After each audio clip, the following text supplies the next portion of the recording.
नमस्कार सबैजनालाई सम्पूर्ण नेपाली दाजुभाइ तथा दिदीबहिनीहरुमा म डेन्डी शेर्पाको सानो सन्देशलाई यहाँहरूले सबैलाई सबै सामाजिक सञ्जाल र सम्पूर्ण नेपाली माझमा मेरो सन्देशलाई पस्किदिनु हुन हार्दिक अनुरोध गर्दै हजुर सबैले आउँदै गरेको तिहार भाइटिकाको चाहिँ सबैलाई शुभकामना 2025 अथवा 2082 को चाहिँ तपाईहरु सबैलाई शुभकामना सम्पूर्ण दाजुभाइ तथा दिदीबहिनी विश्वको कुना कुनामा छोडेर रहनु भएका सम्पूर्णलाई मेरो बिन्ती नमस्कार अनि शुभकामना सहित म दुई तीनवटा कुराहरु गर्न गइरहेको छु।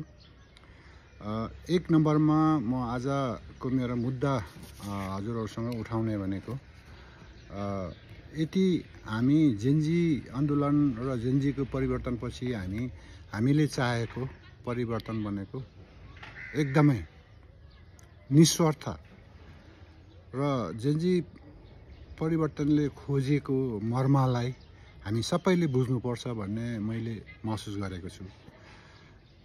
त्यसपश्चात यति यो देशमा सुशासनको अपेक्षा गर्नुहुन्छ भने यो देशलाई राम्रो भएको चाहनुहुन्छ भने अहिलेको सरकारले दुई तीनवटा कुरा मेरो अनुरोध छ।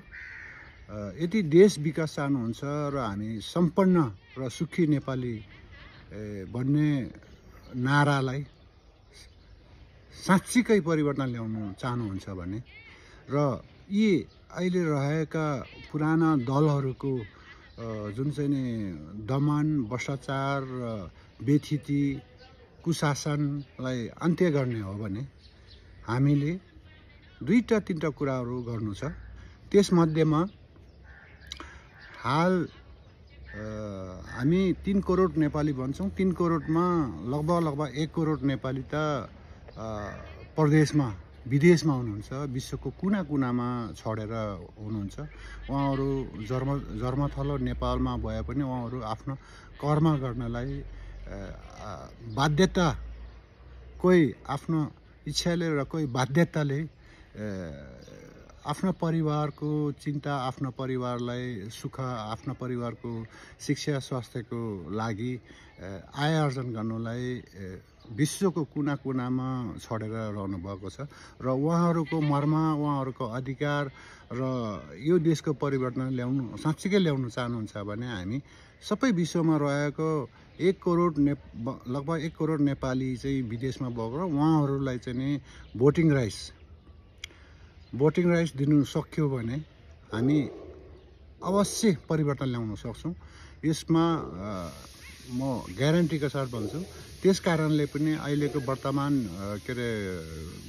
हाम्रो चाहिँ चुनावी सरकार र त्यसपछि आउने सरकारले पनि यो कुरालाई ध्यान दिनुपर्छ र 1 करोड भन्दा बाहिर भएको भोटरहरूलाई उहाँहरूले भोटिङ राइट्स दिएर हरेक अनलाइन भोटिङ हुन्छ कि अथवा चाहिँ एम्बेसी जुन देशमा भएको एम्बेसी मार्फत भएर गरेर हुन्छ कि यो चाहिँ एकदम डिजिटल मार्फत हुन्छ कि के गरी हुन्छ उपायहरू खोज्नु यो चाहिँ राज्यको कुरा भयो र यो निर्वाचन आयोग र अहिलेको चाहिँ मन्त्री परिषदलाई यो मेरो विशेष अनुरोध। त्यसैगरी उहाँहरू आखिरी त नेपाली नै हो।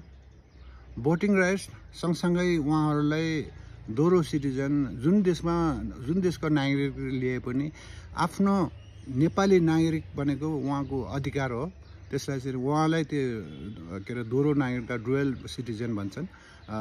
संसारको हरेक देशको मान्छे अर्को देशमा बसाइसकेको छ तर उहाँहरूको आफ्नो नागरिक चाहिँ जहिले पनि सुरक्षित हुन्छ। यो तपाईहरु अन्तर्राष्ट्रिय फर्महरुमा गएर तपाईहरुले सोध्नु भए पनि हुन्छ अथवा तपाई एम्बेसडर एम्बेसीहरु मार्फत तपाईहरुले सोध्नु भए पनि हुन्छ। हाम्रो राज्यले सरकारले उहाँले सिटिजन राख्नु पाउने अधिकार छ। त्यसकारणले यो दोहोरो सिटिजन पनि हामीले उहाँहरूलाई राख्न दिनुपर्छ।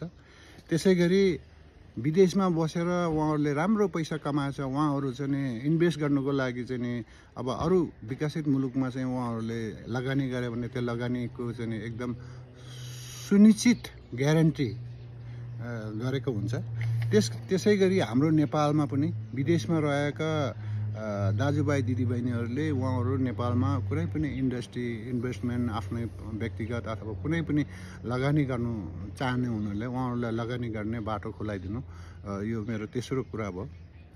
चौथो कुरा चाहिँ नेपालमा रहेको नेपाल सरकारको कर्मचारी, यो या हो त्यो भन्दैन म, तर नेपाल सरकारले के अरे चाहिँ नि लोकसेवा आयोग अथवा राजनीतिक नियुक्ति जोसुकै होस् त्यो मतलब भएन, तर त्यहाँ नेपाल सरकारको जति पनि सर्भिस प्रोभाइडर कर्मचारीहरूलाई चाहिँ नि एकदम पारदर्शिताको बाटोमा ल्याउनु पर्यो र जनतालाई एकदम सजिलो तरिकाले सर्भिस दिनु सक्ने, छिटो छरितो र एउटा नेपालको पश्चिमको कुनाको मान्छे एउटा डकुमेन्ट पाउनुको लागि काठमाडौँ आएर महिनौँ दाउँदा पनि उहाँहरूको काम नभएर उहाँहरू चाहिँ निराश भएर उहाँहरू फर्केर गएको धेरै उदाहरणहरू छ।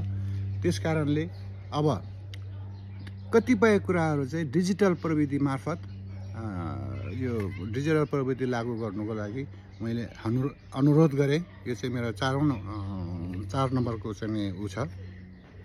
त्यसपछि आएर 5औं नम्बरमा हामीले एउटा शब्द छ अहिले पछिल्लो समयमा प्रयोग गर्न आएको, गुड गभर्नेन्स। गुड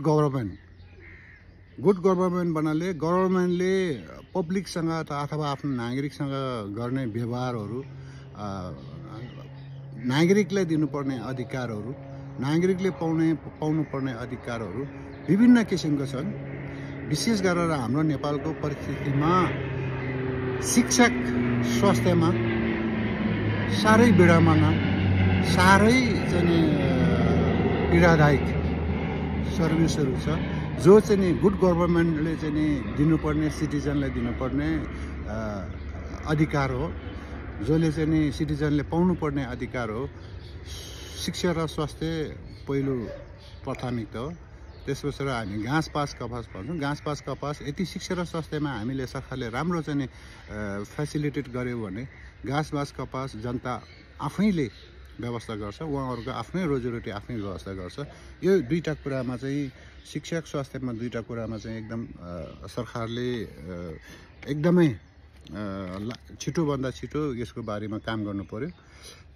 अब 6औं नम्बरमा रहेको छ अब आउने सरकार र अब आउने चुनावी योजनाहरू के छन् र मेरो अनुरोध चाहिँ अब आउने चुनावमा हिजोको जस्तो 5 क्लास पढेको 8 क्लास पढेको व्यक्तिलाई चुनावमा उठाउने, त्यसपछि आएर सरकारमा जाने, मन्त्री बन्ने, अनि त्यसपछि कामसाम केही नगर्ने, किनभने उसँग काम नभएको कारण, अज्ञानता र अशिक्षितताको कारणले काम नभएको यो देशमा म ग्यारेन्टीको साथ भन्छु, र क्षमता नभएको कारणले अब आउने निर्वाचनमा आउने क्यान्डिडेटहरू चाहिँ विज्ञको सहित यति स्वास्थ्य मन्त्री हुन्छ भने स्वास्थ्यमा भरपुर विज्ञ भएको र इनर्जी भएको र त्यो व्यक्तिमा दक्ष भएको व्यक्तिलाई स्वास्थ्य मन्त्रीको क्यान्डिडेटमा उठाउनु पर्यो भने, त्यसै गरी इनोभेसन, शिक्षक र शिक्षक क्षेत्रमा पनि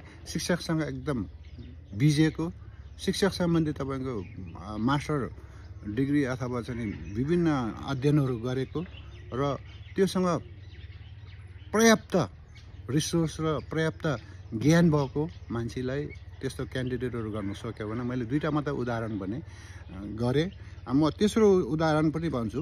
अर्को परराष्ट्र नीति र परराष्ट्र मन्त्रालय सम्हाल्ने व्यक्ति, परराष्ट्र बुझेका, परराष्ट्र सम्बन्धी गहन अध्ययन गरेका र उहाँले चाहिँ नि केही नभए पनि 30-40 वटा देश घुमेर चाहिँ नि परराष्ट्र बुझेका, परराष्ट्रका नीति बुझेका, परराष्ट्र सम्बन्धी पढेर मास्टर गरेका त्यस्ता व्यक्तिहरूलाई चाहिँ चुनावी क्यान्डिडेट बनाउनु भयो भने, र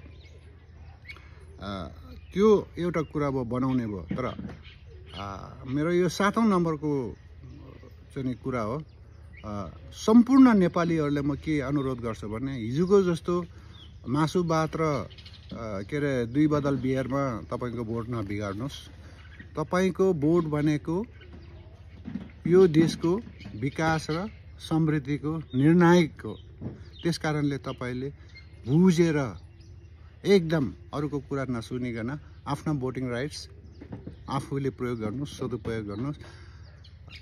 हाम्रोलाई होइन, राम्रोलाई, अशिक्षित अनपढलाई होइन, पढेकोलाई भोट दिनुहोस्। हाम्रो देश अवश्य बन्छ। आजले मैले यति भने, योभन्दा धेरै भन्नु पनि मैले सक्छु कि सक्दैन। र विशेष गरेर विदेशमा रहेका सम्पूर्ण नेपालीलाई म के भन्नु चाहन्छु भने यो मेरो सन्देश तपाईँहरू सबै एनआरएनदेखि लिएर चाहिँ देशका संसारका विभिन्न संस्थाहरूमा पुर्याइदिनुहोस् र यो कुरालाई मनन गर्नुहोस् र तपाईँहरूले पनि आफ्नो अधिकारलाई आफूले सुनिश्चित गर्नु। यति भन्दै मैले यहाँहरूसँग बिदा मागे। नमस्कार। यो शुभ बिहानी यो भर्खर जोगिरहेको घामको अगाडि बसेर मैले बोलेको छु। यो कुरा लागू होस्, लागू हुनुको लागि तपाईँहरू सबैले सहयोग गर्नुहोस् भन्दै मैले बिदा मागे। हस्, नमस्कार।